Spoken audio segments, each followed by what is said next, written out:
এই দেখো আমাদের কুচু চুরি করে কি খাচ্ছে।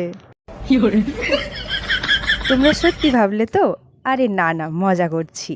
সো হ্যালো এভরিওয়ান, আমি দোলন কারক। আমি চলে এসেছি তোমাদের কাছে আরেকটা নতুন ভিডিও নিয়ে। তোমরা এতক্ষণে বুঝেই গেছো ভিডিও দেখে আমি তোমাদের কিসের গাছ দেখাচ্ছি। তাও আমি আরও একবার বলেই দিই, আমাদের বাগানে এই প্রথমবার এক গাছে এত লিচু ধরেছে, তাই ভাবলাম সেটাই তোমাদের সাথে শেয়ার করি। আমার তো সবথেকে প্রিয় ফল। আমার মনে হয় হাতে গোনা খুব কমজনই আছে যাদের লিচু ভালো লাগে না। তোমরাই বলো, লিচুর মতো ফল কার ভালো লাগবে না? আর গাছে যখন এত লিচু ধরেছে, সেটা পেড়ে খাবো না তাই কখনো হতে পারে? আর সেই গাছগুলো যখন কাঁচা লিচু ছিল তখন আমি ভিডিওটা করেছিলাম, আর এগুলো দেখো পেকে যাওয়ার পর পুরো লাল হয়ে গেছে।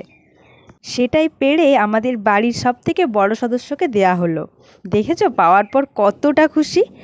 ওরও কিন্তু এটা সবথেকে প্রিয় ফল। লিচুগুলো কিন্তু সত্যি খুব সুস্বাদু ছিল। আর হ্যাঁ, আমি কিন্তু আমার প্রতিদিনের জীবনে ছোটোখাটো জিনিসগুলো তোমাদের সাথে শেয়ার করার চেষ্টা করি। আমার ভিডিও যদি তোমাদের ভালো লেগে থাকে তাহলে অবশ্যই চ্যানেলটিকে সাবস্ক্রাইব করে দিও। টাটা।